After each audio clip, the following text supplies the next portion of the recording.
Don't worry. that was great intro music, just saying.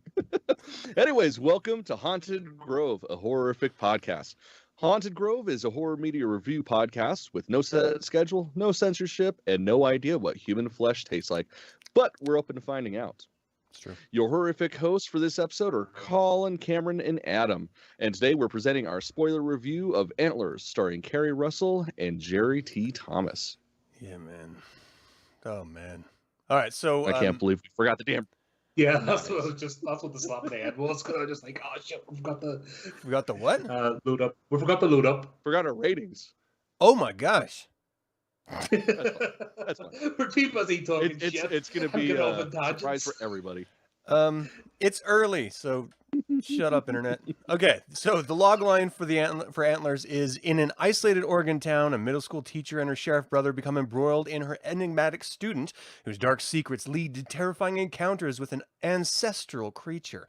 This is written by Henry Chasen, Nick Antosca, and Scott Cooper, also directed by Scott Cooper. It is an adapted short story from Antosca's The Quiet Boy, originally published in Guernica magazine in January 2019. So as soon as that was released, it was just picked up and optioned, and Scott Cooper ended up, I think, doing an amazing job putting this together, being produced by Guillermo del Toro, no small renown on his own. So, right. I think he's done one or two things. Yeah. One or two amazing things. He's coming up. I think he's going to become he's going to do all right. someday. He's going to be okay. In 2018, it was... Here's something that I think is interesting. This screenplay was adapted from a 2019 story, but it was created in 2018 for a film.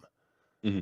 Well, that's a pretty common space at this point. Like a lot of, short stories, novels, and stuff like that. If they're from established authors, especially established authors that have written for film and screen, right. Usually they're picked up the second they're written, before they're even published. Jeez. Well, and with it being him, like Nick Anacosta has done like a ton of shit. Of course, I'm drawing a blank at the moment, but like he's most of the. Well, you're suffering from eye disease. Freaking just. Yeah. When it comes to names, I recorded a video yesterday and I couldn't remember Tim Curry's life for the name of this life of me, and it was just in the back of my head and it just wouldn't come forward. I was like, fuck. I suppose no shit. Have you heard his pop album, Tim Curry's? No. Dude. Oh my god. All right, hold on.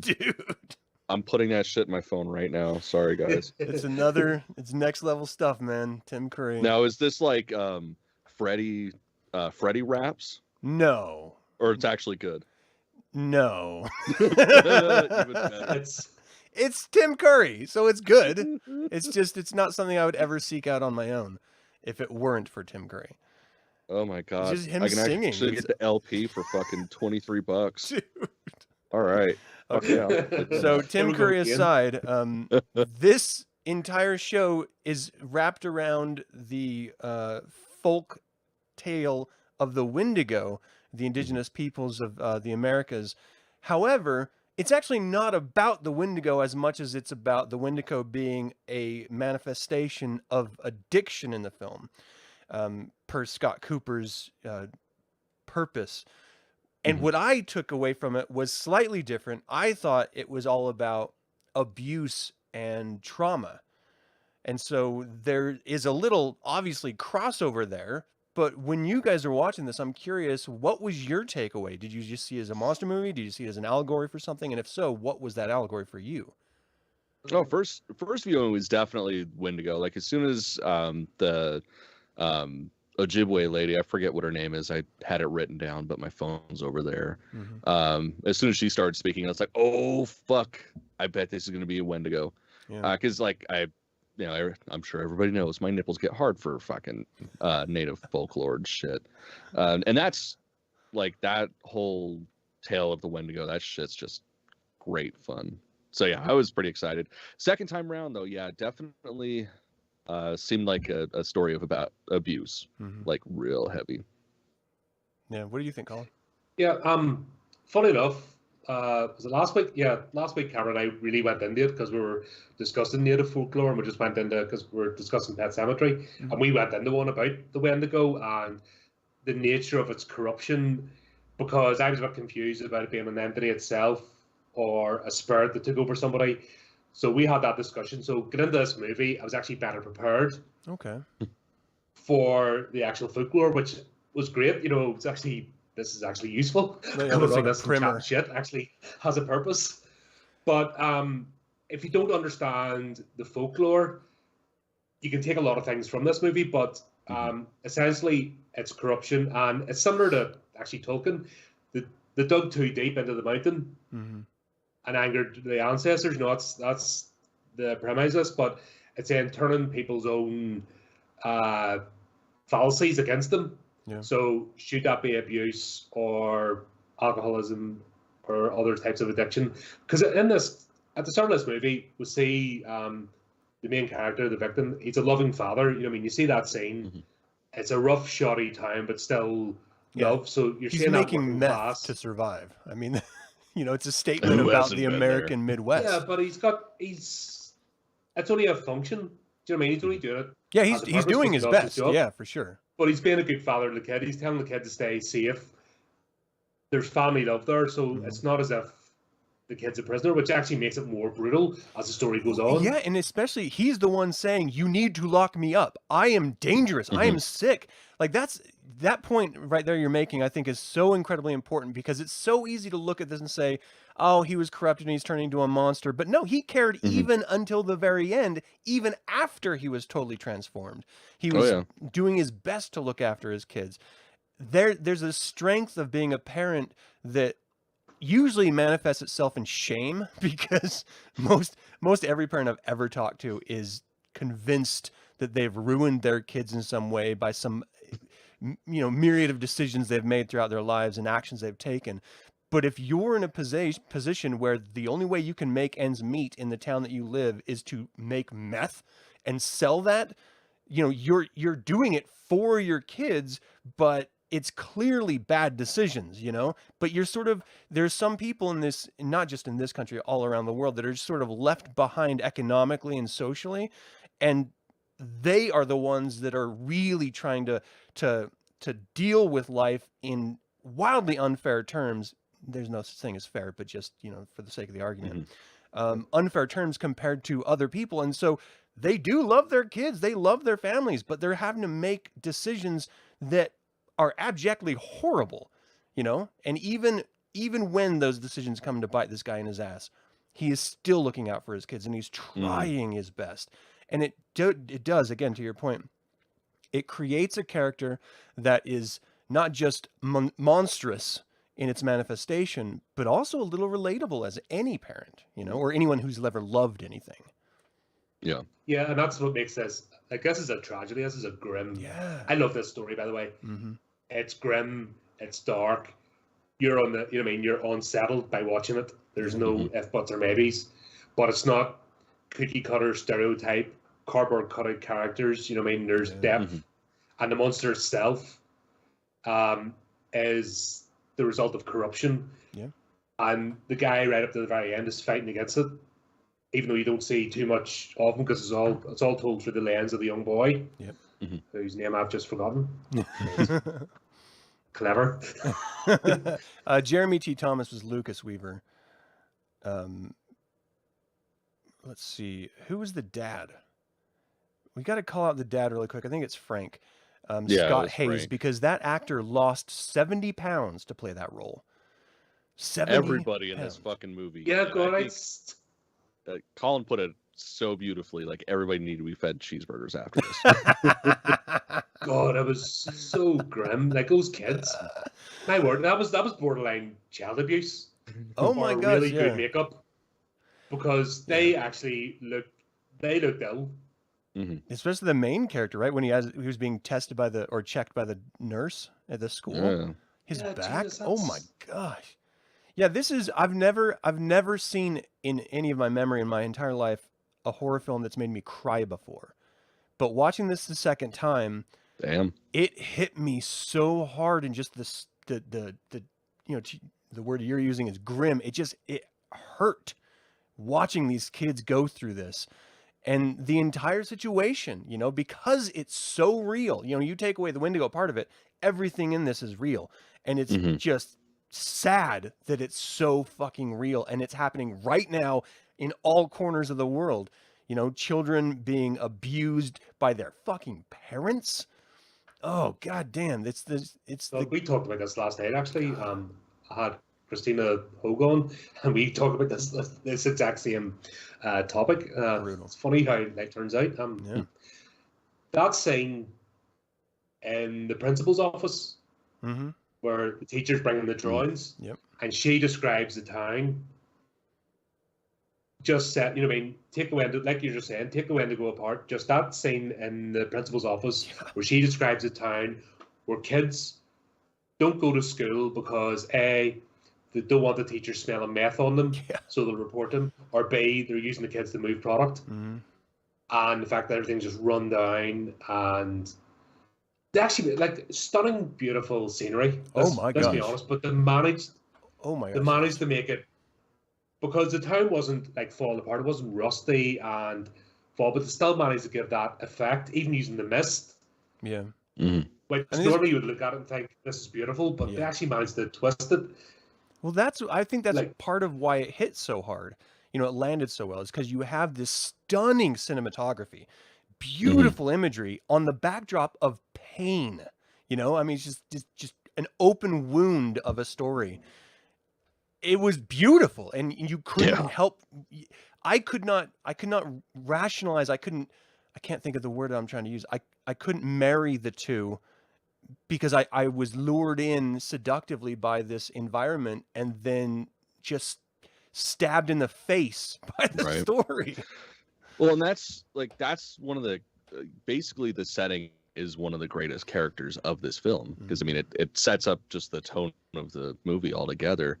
And like, it's always dark, it's always bleak, it's still pretty, but if you notice, the only time in the movie where it's bright and sunny and there's beautiful colors is right before you actually see the Wendigo in a hole and he takes out that kid. Like, the scenery just fucking sets everything up just to fuck with you. I love it. Yeah, the town was a character in itself. Yeah. You know what I mean? You hear that, especially like Batman movies, they say Gotham's a character. That keeps being used over and over again, where the setting is as much as a character as the people walking around. This is a classic. This is an example of that. Yeah, I mean, and if it wasn't for the town and the way it was set up, this would have been lost. Yeah. Well, you had that. If they had set it like a dusty, you know, like Wild West sort of frontier town, I don't think it would have the same effect. No. Where they set it, how they shot it, just. Yeah, it's an old rundown mining community, but you know, we see a big long line of people, and you immediately in your head think, oh, it's the, you know, job center, but no, it's an addiction clinic. This entire town is suffering from not just the jobs leaving, because coal mining is sort of, you know, it's on its out as an industry, but they're also completely overrun with addiction. And that backdrop to, you know, right next to the ice cream shop that the kid is wanting to go in and taste the ice cream is literally a line of addicted adults. You know, this is the life that these people are living. It's not going to work every day and streaming your favorite stupid shows or watching assholes on YouTube like we're doing. It's trying to find a fix so that you can actually operate and not steal from everyone else, and you know, to try to, it's so sad. It is so depressing. Yeah. Have you heard about that experiment with the rats?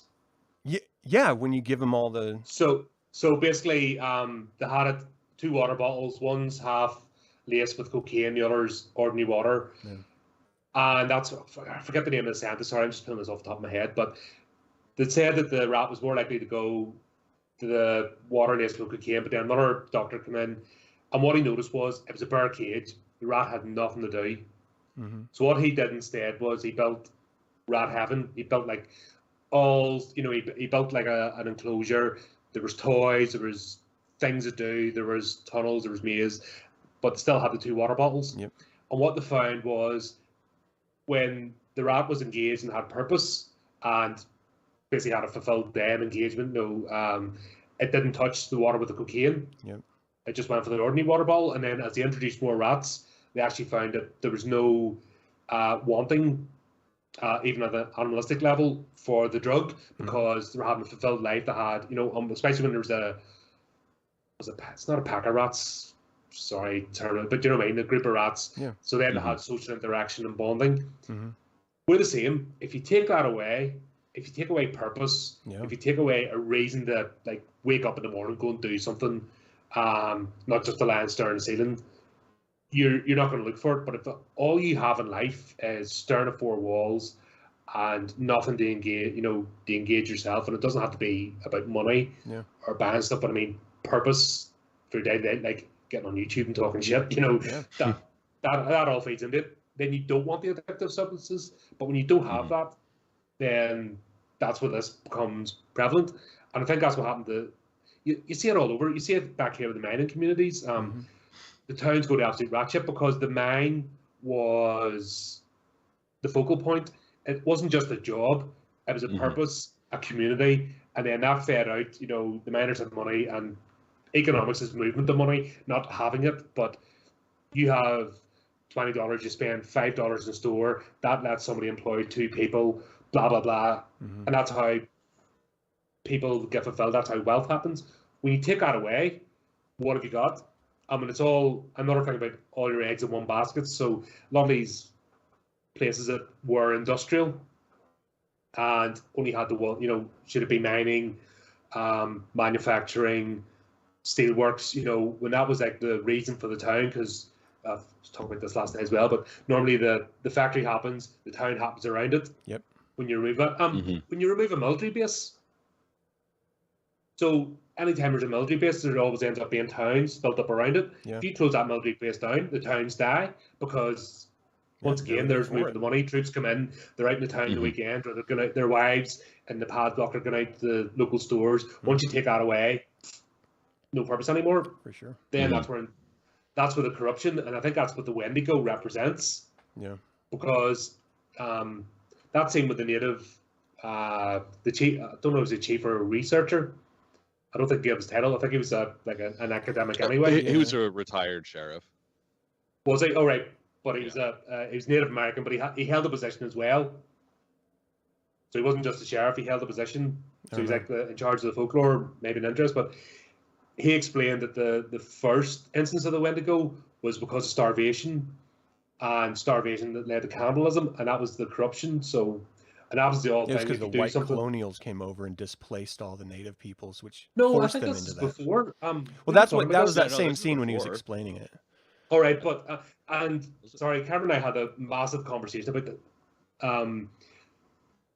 Native American folklore is amazing, but it shouldn't just be told through the lens of white colonials. That's doing a misservice. Well, and a lot of the really good shit is pre-colonialism, anyways. Even like pre-white people, like exactly, and that's what we need to. That's what we need to hear. And yeah, it's good bringing in the modern world and that, but I think we need. Sorry, I know we're going over old points again, but we need actual Native American stories told pre-colonialism and the actual trials and tribulations that happened then. What was it? The Navajo witches. They have a name. I forget it. Yannis? Sorry, or you're talking about the skinwalkers? Yeah, but the begins with an N. The witches. I don't know. They're just the witches. Like Navajo witches or Yannis? Yannis, that's it. Sorry, yes. Yannis, right. Sorry, I went down a rabbit hole a week ago. But that was a week ago. I forgot now. Yeah, so even hearing about those and like witchcraft, there's fucking witchcraft stories. This is, I think that's why it's movie as well. Yeah. It's so brilliant because it's touching on that. But once again, we need to remove the white colonialism just because it's ruining. Well, it's just a perfect frame for it, is all. For this story, yes. Yeah. So that's why. That's why I think it's important. My wife and I had this conversation during the film too. She was like, it's so sad what white people did to those people. I was like, well, wait a second. Natives did it to each other. All humans, all white people have done it to white people. Slavery is still a thing. Like, this is not something that happened one time in the past and, the white people are the bad guys. No, this is a human expression, period. And we are a monstrous people, as human beings, as species, and this is just how we act. Sensibilities change through the ages on whether it's good or not, and whether we accept it as a positive thing or not, or a necessary evil. But this is humanity, and it's pretty sad. I mean, it's all ancient native history, like the whole continent. I mean, slavery was a thing. It's still, it always has been. The term slave, that was nothing new. Like different tribes would still different tribes people and fucking use them. Mm-hmm. That's just what you did. Yeah. So I remember the movie Man Called Horse. Do you remember that one? Vaguely. Charlton Heston. I didn't see it. He was basically taken as a slave by, I think it was Apaches. Mm-hmm. But then it obviously, because he's freaking Charlton Heston, he ingratiated himself, became part of the tribe, and then he's running around with a bow and arrow. That actually did happen from time to time. Yeah, I was like, that's pretty common. Originally, he was taken as a slave because it was conquest. Mm-hmm. You know, that was the premise of the story. Yeah, that's how a lot of native cultures did it. You know. Yeah, it's like if you were a person of worth, like, oh fuck, all right, you're not a slave, you're our fucking homie now. Mm-hmm. Like that's nothing new. Yeah, that's why. But that was here we had indentured servitude. Mm-hmm. So it was a polite way in the 1000s, basically conquest age. You know what I mean? We've had thousands of years of fucking beating each other over the head with axes. Yeah. But one king took over, and then another house fell. Those houses became slaves, chattel basically for the conquesting. Japanese society. I was talking about Shogun Friday night. Another thing, sorry, I'm talking so much shit. But Shogun was the same. The conquering warlord, the defeated became vassals of the new warlord. So this is human. That's what we do. This is humanity. Mm-hmm. Yeah, after hearing the director's intention with the film about how this film is an allegory to the human addiction to natural resources, human communities' addiction to opioid crisis, addiction to drugs, which stemmed into the opioid crisis, and just our seeming inability to just be positive to other human beings, you know, from parents to kids and such. I started thinking maybe this film was a little too heavy-handed with that message, because then I started seeing it everywhere.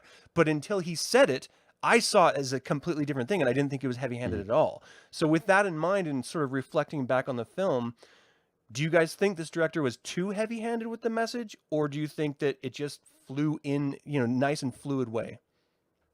I thought it was pretty fluid. I mean, it's it reminded me a lot of like, oh God, what was Midnight Mass? Mike Flanagan's shit. It was very much like that, especially, you know, somebody who deals with addiction. Like, I'm a fucking addict. It was subtle. You knew it was there, but I don't feel like it was too heavy-handed. Just like with his, you know, Midnight Mass being his, you know, letter to what it's like to become an atheist after being in a cult. Yeah. Like I thought it went pretty well. I didn't like it didn't take me out at all at any point in time. What about you? The dynamic between the brother and sister and why she left, I thought was a bit heavy-handed. Yeah.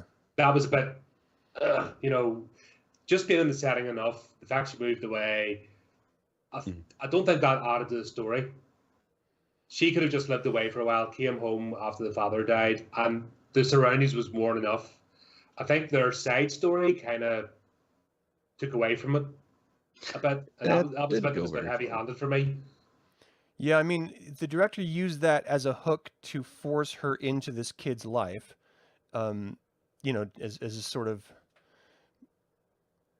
a MacGuffin. Any impact, I mean, once again, this is society. Apparently, you have to have trauma. You have to be the thing to empathize with the thing, and that's utter horseshit. Yeah. You can be an empathetic human being. Sympathetic. You don't have to be exactly the same as the thing in front of you to go, that's a shit situation you're in. If I can help you, I will. That's empathy. That is just not being a fucking psychopath. Well, I mean, it's the difference between sympathy and empathy is one's lived experience and the other is, you know, I can understand it. So, but to your point, yes, you're right. It does seem like we have to see it through a lived experience lens in order to buy that it could, be understood. When no, you just see a kid who's in pain, and as a human, you just react. You want to help that kid. You don't have to have been abused yourself. I do think that it added a really interesting layer to the film because, again, it was just dumping sorrow on us as a viewer, and so maybe it was too much. Maybe that's what sort of pushed me over the edge to feel so horrible, and question life choices I've made and stuff. It's like, fuck, how do they live? And I didn't go through any of that, and I feel bad about myself. How shitty am I? Like, how privileged am I? I grew up in a deprived neighborhood. Yeah, and it was actually a study done that social services.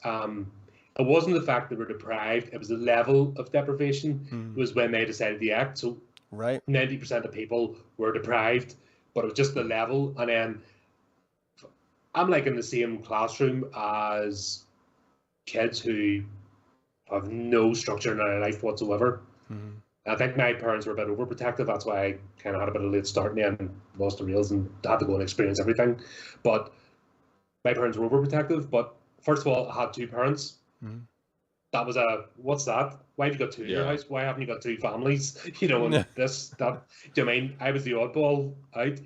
And then you had kids. We're in a 3-bedroom house. But there was 4 of us. 2 kids, 2 parents. There's other people like next two doors up, like 10 of them in the house. Yeah. Do you know what I mean? And that was the sort of level of, that's what I had to look at the level of deprivation. You're like, fucking hell. It's only coming back thinking about it, and this is played out, like I said, back to that conversation with the principal. That's just a matter of fact. They're like, what can we do? At least they're here. They're turning up. Yeah. Yeah. Because that wee kid would have That's just fucking heavy. Yeah. That wee kid would have stank to high heaven. Yeah. Think about it, no wash, not even sure if it was running water. Holes in the clothes. He's emaciated. You could just say, he's out scrabbling in the dirt to find meat. Yeah.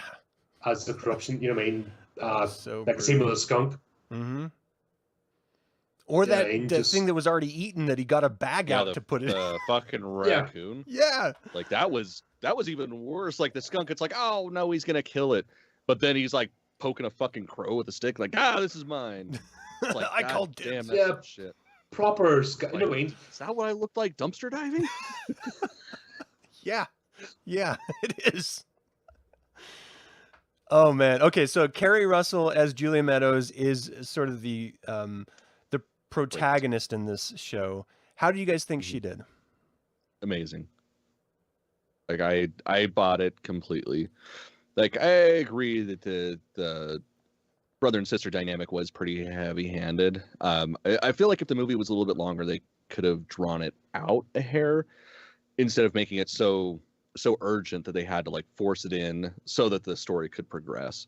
But I will say the one thing I did like about that shit was the creepy dad moment where he's in the bed. Like that was just that was probably one of the worst disturbing scenes in the movie, and it wasn't even that bad, but it just for some reason that fucked me was that up. actually him on the bed, or is that her being herself on the bed transposing as him? A dream sequence. I think she was under the bed. Yeah, and he was like all naked with like this little stuffed animal like spooning it. Like it was a fucked up scene that I couldn't, like, even now I don't want to recall it because it was so disturbing to me. Like, and for whatever reason, I don't even know why I thought she was under the bed, but I did, because she said he made me hide under the bed or something when she was talking to her brother, and so I don't know if I just transposed her image there in my memory or if she actually was. But that scene when she was at the piano and he came up behind her and she started flashing back to that image, that was the most disturbing thing I've ever seen in a film. As far as like abuse. When we've seen so much bland shit over the last couple of years, all of a sudden we're now getting dumped this year with fucking amazing movies. It's great. I tell you what, just on another note, Jesse Plemons, he's really porked out, hasn't he? He's still got it though. To do about the same, but he's really just decided he likes burgers and not weights anymore. He was so good though. He's such a good actor. Mm-hmm. Yeah. It was funny. Did you watch Breaking Bad? Yeah. Did you watch? It was awful, but El Camino. No. Right. Don't.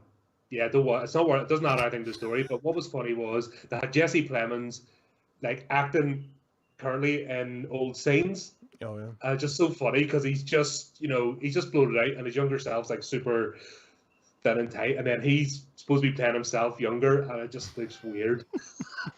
And it's just like Maybe he's Benjamin Button. That's what it is. He's going backwards. Where's that film? Getting older. It was just really weird. Yeah.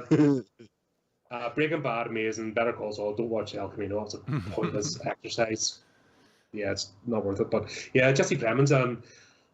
I really like him as an actor. He just has that way. He's playing a completely different. He's not typecast like what do you call him? Just saying at the same time. Aaron Paul is basically the same character. Everything he does since. Right. But you see, this guy's transformed into the character. You wouldn't, if you didn't know him, you wouldn't equate the two, which is what you want to see. I mean, he exudes humanity. You know, the first time we're exposed to him in the film, he's talking about how he has to go evict a family who has nowhere to go, and he can only give them 15 minutes to grab anything. Like, and he's depressed about it, but he has to do a job, and he doesn't even want to do the job. But this is, you know, the life that he's chosen because no one else would step up to do it. And it's like, you can tell that this society, and we can extrapolate this out to any society, it's holding on by a thread. Only certain people who step up to do jobs that they don't want to do and they get shit for doing it. Like, humanity is on the constantly on the verge of collapse. It is only our belief in the system that keeps it going and our ability to bitch about it. You strip away that and we have nothing left. It is just, we're animals again. We're eating each other. Yeah. It's so crazy. Jeremy T. Thomas is Lucas Weaver, the young boy. Just amazing. I don't know how you direct kids in a film like this. But whatever they did, they pulled out some acting chops out of this little kid. And I don't know if it's... And the younger brother, too. They kept the younger brother props. Yeah, I mean... Hell, like, he wasn't in it much.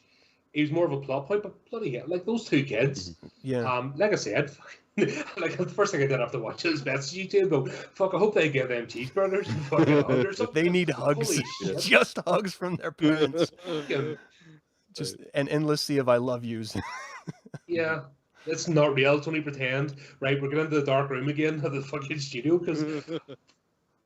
Well, and the crazy thing about that, like, especially like the end scene, like in the mine, and this is like dumb fucking nerd shit. Like, I was boring the hell out of my wife last night when I was basically jerking off to this. Like the way that they filmed, digitally on Reds, but the way that Reds are set up is like they're super, like they pick up the most minute lights and stuff and just expose the hell out of it. So what's cool is like in the mines, like especially that end scene, that's all practical lighting. Like that's literally just the flares that they're using to pick up the light. So how dark it looks to us is how dark it was for them. Like it wasn't like a traditional movie where they would overexpose it and then darken it in post. Like it was a dark fucking movie. I got no CGI feelings from this. What's that?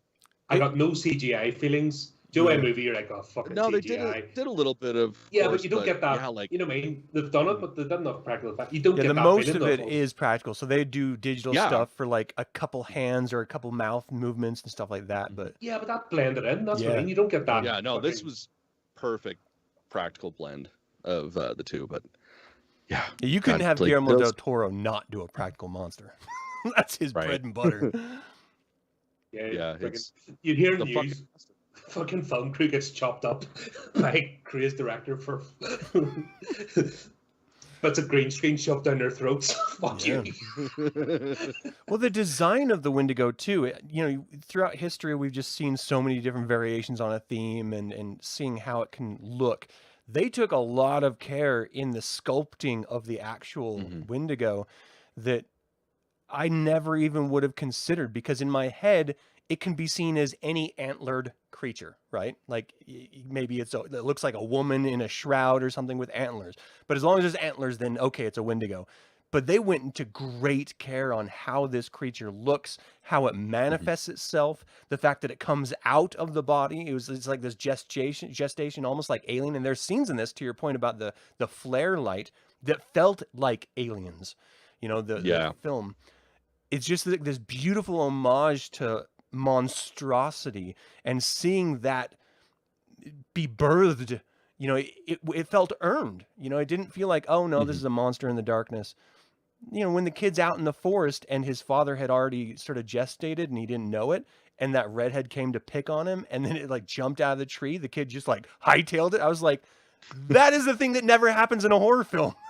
And it's like right. the thing you're supposed to do. Last time we saw that was in Fear Street when we talked about it. Like the only other like movie brave enough to boot your kids, because that's always the no-no, and that's why fucking 30-year-olds play high school students, and I always had a fucking inferiority complex growing up, because I'm like, I'm only 12, full beard. Right. What the fuck? Or it's like a 40-year-old bloke picking on a 3-year-old, with they have the bully because they have to have somebody fucking just had a strange perception of my body growing up watching movies, especially horror movies. Yeah.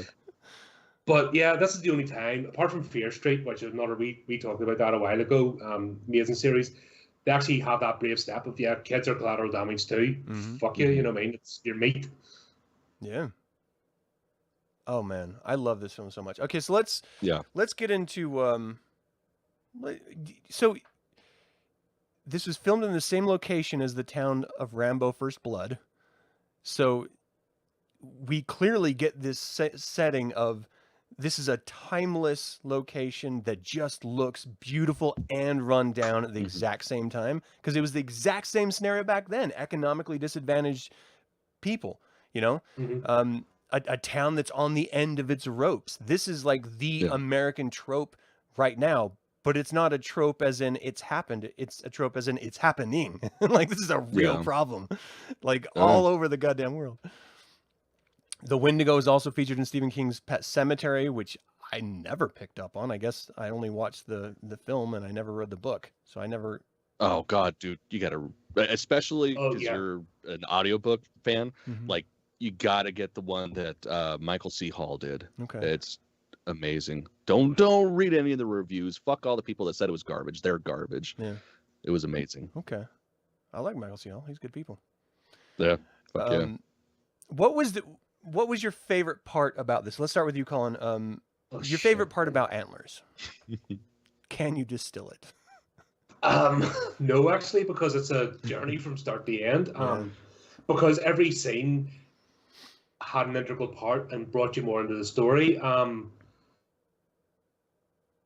would say the horror when the Wendigo actually emerged after killing the headmaster. I think she was... is that what you call them in American schools? No, it's a principal. Teacher or principal. Yeah. Right, but we know what you mean. But, right, okay. Sorry, just language barriers. Yeah. So when she actually goes to the house, and you could just tell she's gagging, because I was gagging watching this, because I have a horror factory. I like strong smells. I just don't do that. Yeah. I can watch blood and guts all day. Give me a stinking smell and I'm out. So I could just picture the fucking rottenness of the house. Yeah. And that's what I said about the wee kid. He lives in that, so that will be on his body as he's sitting in a classroom. I'm surprised they didn't do that, pick up the smell. I know they're doing other things. But did you look at all the other kids? Like, half of them looked like they were in very similar situations. Yeah. Yeah, so back to what I said about degrees of deprivation. I wouldn't say depravity, but deprivation. But this kid would have raked and just got into the house, and the fact they went further into it, and it was just like smelled like death. Yeah, that was me. Just, oh god, how death would be better. Like Pet Cemetery. Sometimes dead is better, because fuck that. I'd be gone. I'd be swinging from something if that was my life. Right. Okay. It's still trains running. Cameron, what do you think? What's your favorite part of this? Fuck. See, that's hard for me too, because like this harkens back to like first viewing. It really reminded me a lot of some of my favorite early 2000s films, and that's Really? like, I'm a sucker for nostalgia. Yeah, like just it reminds me of like the early days of digital filming when it was still fresh, so there weren't like conventional rules about how to use the camera. So the way that shit shot, it's just so dark, but it's contrast with really sharp images. So I mean, it reminds me a lot of like Darkness Falls, Silent Hill. We had a Dead Silent Hill Silence. reaction too. Yeah, I fucking God, I love that shit They're so making a much. sequel to Darkness Falls, I think. Really? I believe so. Why? I don't think I've Like, ever even seen admittedly, it. that's not a good movie. I fucking love that movie, but it's really not that good. So I couldn't. I mean, I guess 20 years removed, it would make sense, but yeah, I mean, I'll probably watch it. Of course. That's crazy. Yeah. But yeah, like, I mean, aside from that, just like visually, it's a great story. Like, it's got everything that I love about Americana. Like, it's, you know, busted ass down, bleak town. You've got your native lore in it. Like, it's just, I fucking love this movie, every aspect of it. Did it matter, do you think, that the director went out of his way to get Native peoples to make sure it was presented in an authentic way? Did that carry through at all? I mean, it gave me, you know, it made me give him a thumbs up on that. I don't necessarily like. There's certain stories, and I'm probably gonna get shit for saying this, but there's certain stories that are so ingrained in American culture, not just Native American culture, but America as a whole, that yeah, it adds to it to have the authenticity of, you know, a native telling a native story. But really, like, especially with the Wendigo, and especially northeastern United States, like, that's something that just everybody knows. So I don't necessarily know if it would take away from it if it didn't have the native telling the story. But yeah, again, he got a good thumbs up for me for using natives for it. I want to address that idea really quick, because it's something that has always driven me crazy. And as I'm a designer professionally, what I do is I look at the target market that the client is looking to attract, and then I craft a message around that, visually and literally, the message, the text and stuff. So it doesn't matter who the client is. It doesn't matter who their target market is.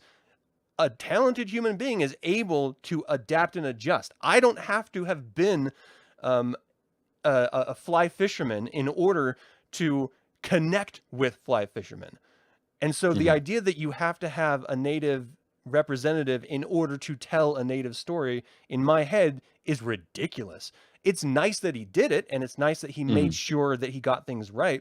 But I hate that idea that, oh, it has to be someone who is wheelchair bound in order to play someone that's wheelchair bound, or it has to be a lesbian in order to play a lesbian, or a trans person to play a trans person. No, that's what acting is about. Exactly. Act the role. Recently, blew that whole narrative out of the water, because there's a whole backlash at the moment. The fucking woke brigade went after Token, and now they're regretting it because they hit the hardcore. Star Wars fans are nothing.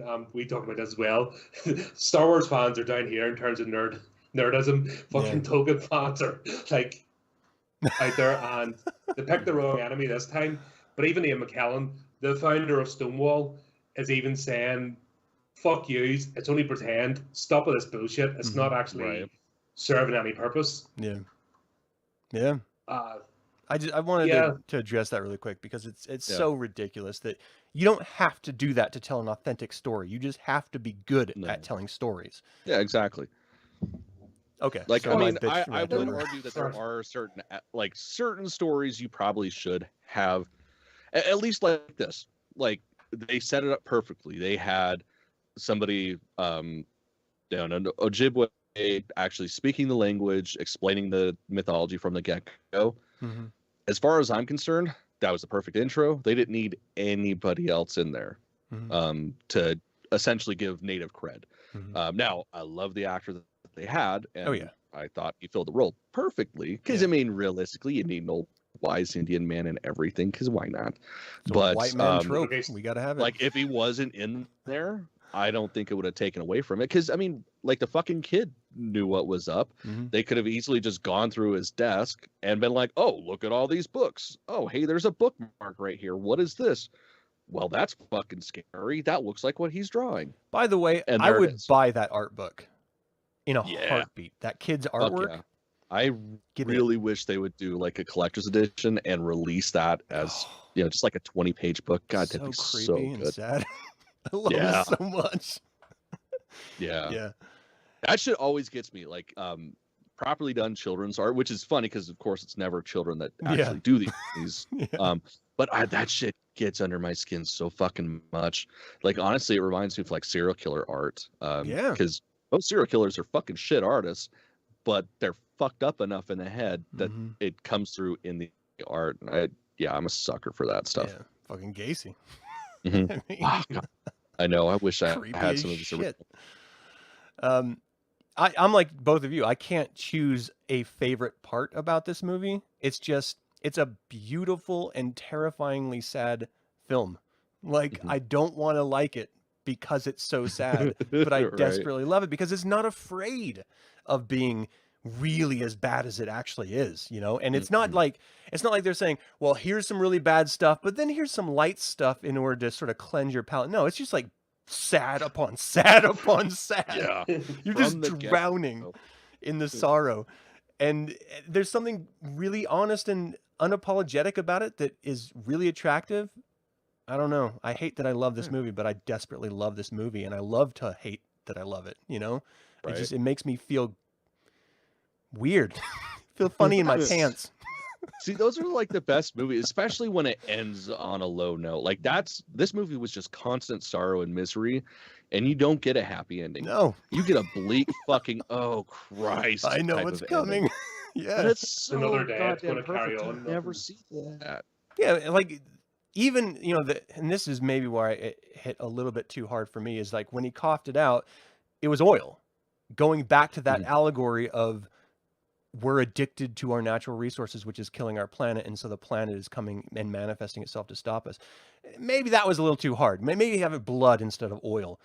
But That's crazy. I didn't see it as oil. oh really? I didn't see it as oil Like, either. I Last just night when I figured it watched was it- just fucking like crud, like evil crud. Oh yeah, like the Grudge. Yeah, crud. because the Wendigo itself wasn't covered in oil. Do you know what I mean? It wasn't an oil Right. monster.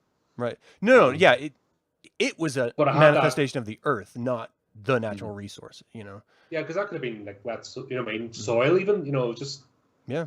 dark blood. Never Yeah, that's saw how I that. saw it, at least. Because it wasn't an oil refinery, it was a mining No, town. it's just the idea of natural resources is all.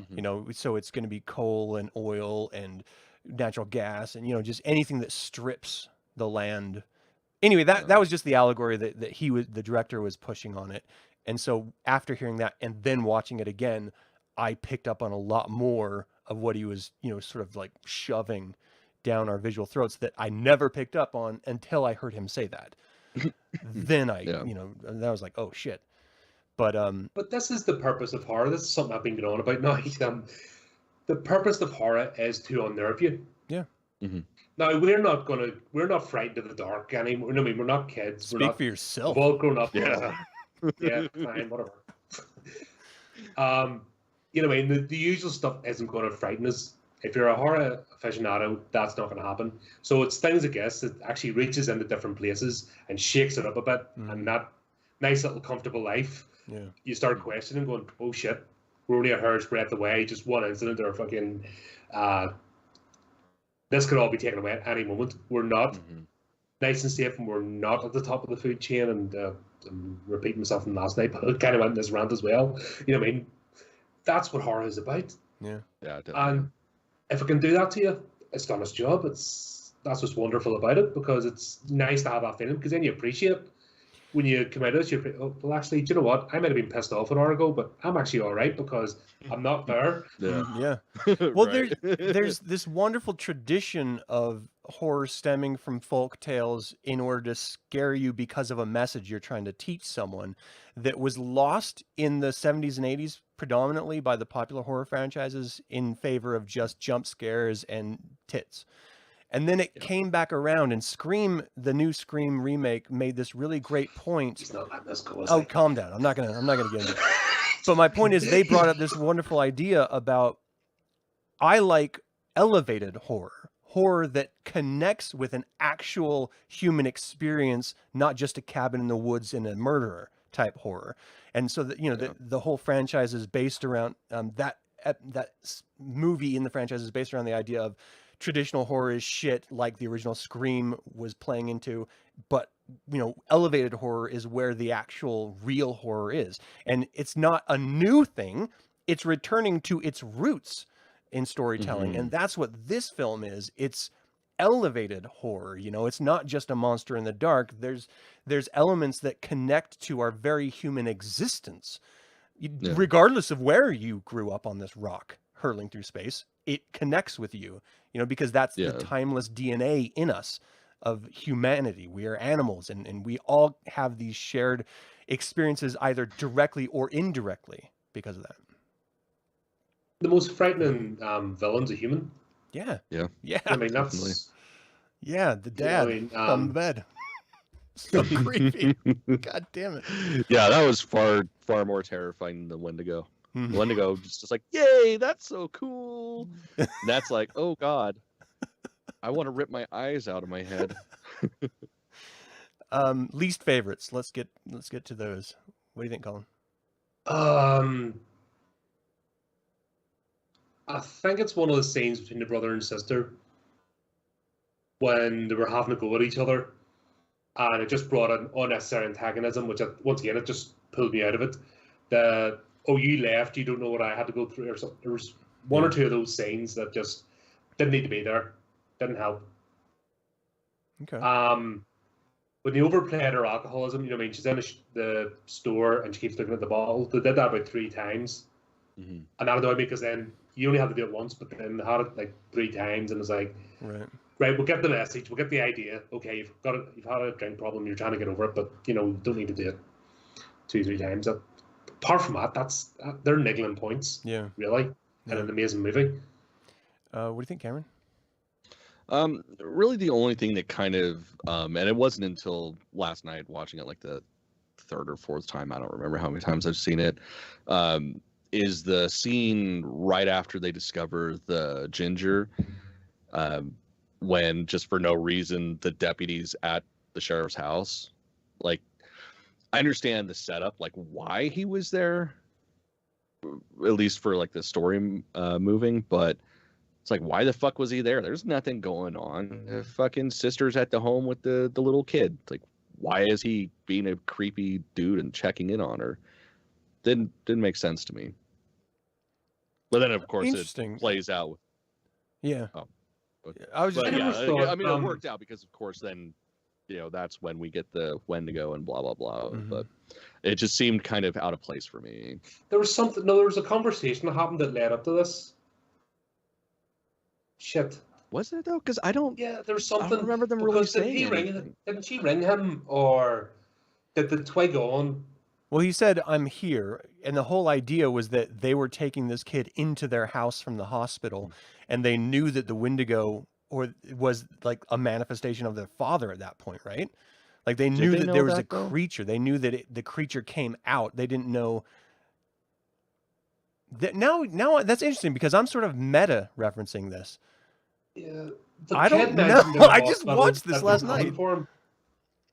Huh. The kid mentioned something in the hospital. See, that's why I joined up, because the kid mentioned, and the brother was there, about the new father will come for him.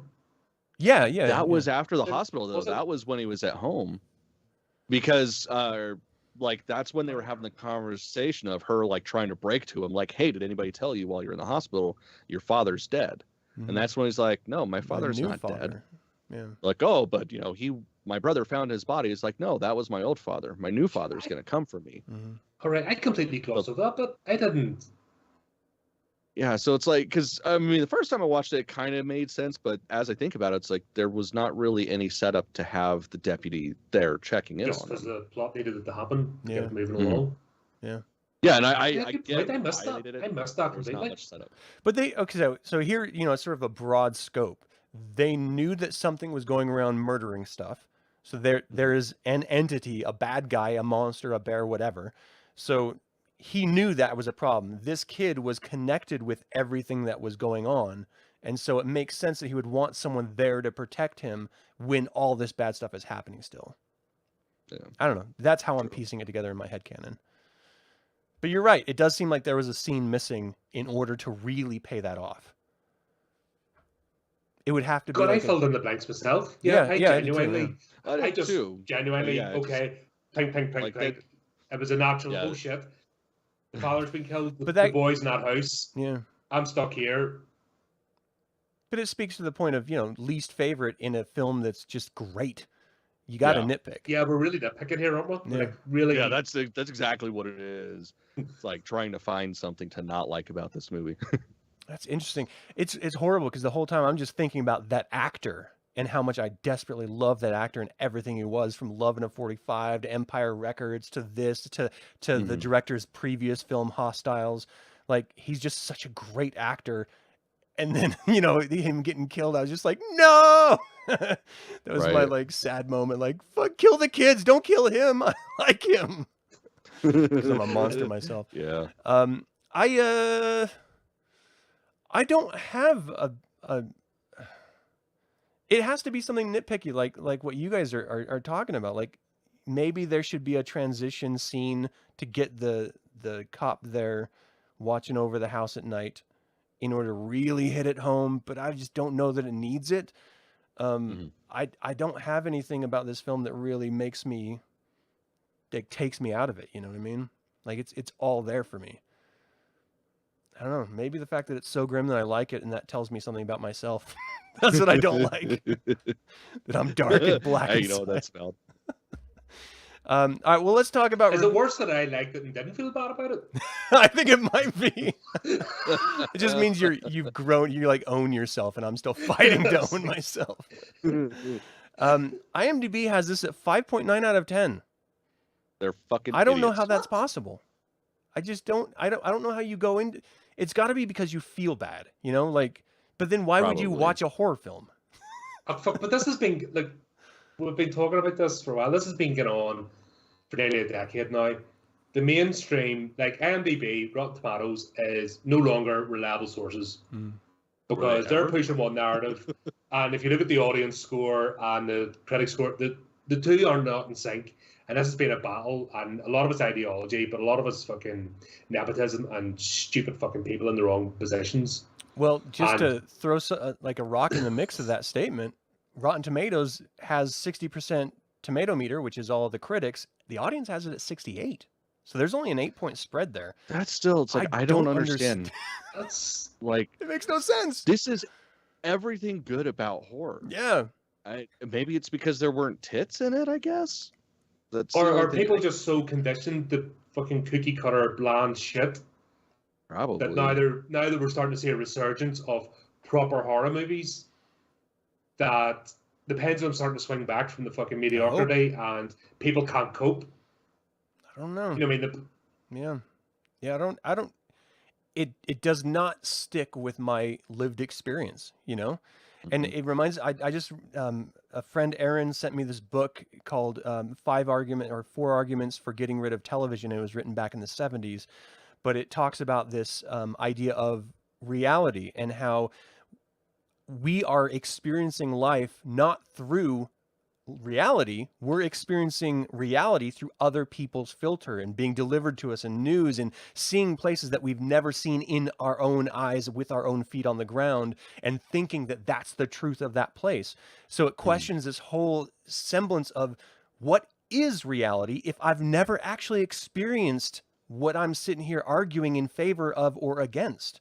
Like, that's our entire culture now. People getting upset over other people's supposed lived experience, when really none of us have any lived experience with what people are complaining about. And so reality is not a thing anymore. And I love that when you get films that speak to a reality that we inherently know because we have experienced aspects of them, not the Wendigo tearing us apart from the inside, but what that means. Someday. Yeah. Mhm. Yeah. That's the purpose of art. There's something beautiful about it, and maybe that's just upsetting to too many people. Maybe it's too close, or maybe they want to have that plastic sheen of reality rather than truth of reality. Yeah. I don't know. Maybe I'm just looking too deep into it.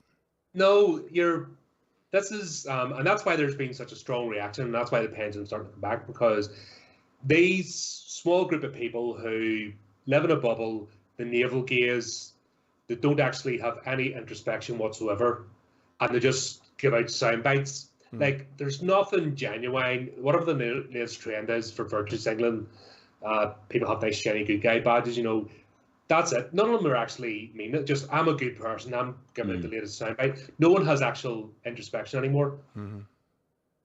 But it's a human need. The reason why we're freaking chimps in suits is because we have that imagination.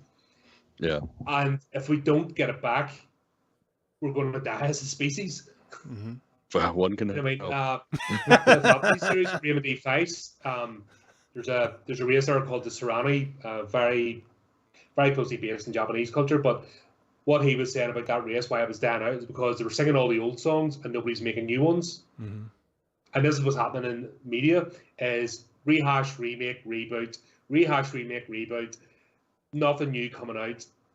And then when something like this happens, people are like, I don't know what to do. This doesn't fit into what I normally go and watch. Yeah, where's the superhero? What do I do with it? Yeah. But we need more of this, not less. Yes. Yeah. 100%. You know what I mean? Well, and the problem is, do you think that there are directors and writers and producers that want to do stuff like this when it only gets 60%, approval? 100%. Studios only make this stuff if it's going to pay off. This arguably did not pay off, but it's an amazing film. So Well, this is like the epitome of why horror has the longevity that it does. Like, this movie, this is going to be something that people are watching 100 years from now. You put this up against like the latest fucking Marvel movie that came out the same year. I don't even know what the fuck came out this year, like the Spider-Man or whatever. Nobody's going to give a fuck about that. They don't even survive a second. Nobody's going to give a fuck about that 5 years from now. Yeah. This one is still going to be like, there's going to be new people picking it up. There's going to be people like me that are going to watch this at least once a year, if not more. Mm-hmm. Like, this It's has all the longevity, Yeah. not the popular media shit. Yeah. Well, let's talk And about our for reviews. that reason, like, a lot of people do want to do it. Yeah. And there are a lot of ideas. It's just the problem is the powers that be with the money, they're the ones that are like, meh. What came out recently that's like that? Yeah. Oh, nothing? Yeah, why don't you do this instead? Ugh. People suck. Like it's actually really frustrating that the people in charge of creativity are the most unimaginative people. Yes. Like the boards of directors, the money people they're zombies. They're dead from the neck up. Yet they're in charge of creativity. The two don't marry together. Right. Yeah. It's fucking weird, and it's always been this weird dynamic, and it's just got worse because now you've got these because of nepotism and because that bubble's just got so closed and don't let new people in. You've got this layer of absolute shite. Mm-hmm. You know what I mean? They haven't earned their positions. They're stepping on the shoulders of others, so they're not even creative themselves. But they've learned the language of the fucking soulless husks that hold, basically write the checks. But it's breaking because people, we have a need, and we're not alone. We might think we are, but we're not. Mm-hmm. There's a need in humanity for this type of material, for stories to be told, to be engaged and have emotional response. This is what I love so much about the creative space, in our world, is that there are directors who will produce other directors' work, like this film is a perfect example, because it is real and it needs to be told, not because it's a studio that's wanting to approve it. Servant on Apple TV right now, you have M. Night Shyamalan in his best doing a very Alfred Hitchcock story, but he has different directors, new upcoming unknown directors, directing each and every episode so that they get the exposure and the experience that he never had coming up. And it's literally the best thing on TV, in my opinion, and yet no one has ever fucking seen it because of the damn network it's on. Like, Yeah, it's I remember that. amazing. And it's just like, he's giving other people opportunities to express themselves in this genre that doesn't really exist that much anymore. You know, thriller and suspense in this wonderful marriage of storytelling and acting. And, you know, Guillermo del Toro ended up a director who ended up producing this film because he believed in it so much. If you just had a suit from Warner Brothers, for example, there's no fucking way. You know, this would Warner get... Brothers is on its way downhill. They've lost the plot. Yeah. That company has no I mean, idea what the hell it's doing. Well, let's talk about our reviews. What we would give this. I'm gonna have to update this on live because we didn't do it ahead of time. Yeah. But what do you guys think? What do you have, Colin? I'm giving it a 4 out of 5, or 4.5. If I could get a half a knife. The only bit I'm taking away is because the brother and sister relationship took out of it. Right. You know what I mean? That's the only thing that annoyed me about the movie. If they'd actually, like, those couple of scenes, like 2 or 3 scenes at most removed, there's been a straight 5, and I've been pulling other knives out of the drawer to add it into, because I love this movie. Yeah. Cameron, what do you got? Solid 5. Like, this movie, it was just perfect in every way. I absolutely adored it. Like, it so much so that again, I don't remember how many times I've watched it. It was like 3rd or 4th time last night watching it. I had to go into it with the intent of finding something I didn't like just so we could have this discussion. That, to me, is a perfect film. Yeah. Like, if I have to actively be like, okay, well, her shirt was tucked into the last scene, but not this one, rabble. Like, that's a great fucking movie. Mm-hmm. And yeah, this is one, like I said, this is one that I'm going to be watching at least once a year. Yeah. I absolutely adore it. I'm going to have to be emotionally prepared to watch this because it really did. I don't know why, but it really affected me that second watch through. Maybe I was just exhausted from hiking, but it fucked me up hard. Yeah. But it's a 5 for me. Like, I can't, even the bad stuff in this, I don't even think is bad, because when I compare this to itself or this to something else, it's still the best. Like, you can't compare this to, I don't know, what's a horror movie I just seen recently, to anything like that has been out that, you know, is like just modern horror, because this is so much deeper, you know, it just connects so much more primally that it's just a 5 for me. I can't give it a 4. The only reason as well, I've noticed this with Amazon, and I'll just, another nitpicking point. When you stream something like an Amazon Prime available with your subscription, if you're watching a show or a movie, you can hover over and see all the little soundbite bits. Okay. But when you purchase a movie, you can't. You have to click on it and it takes you to another screen.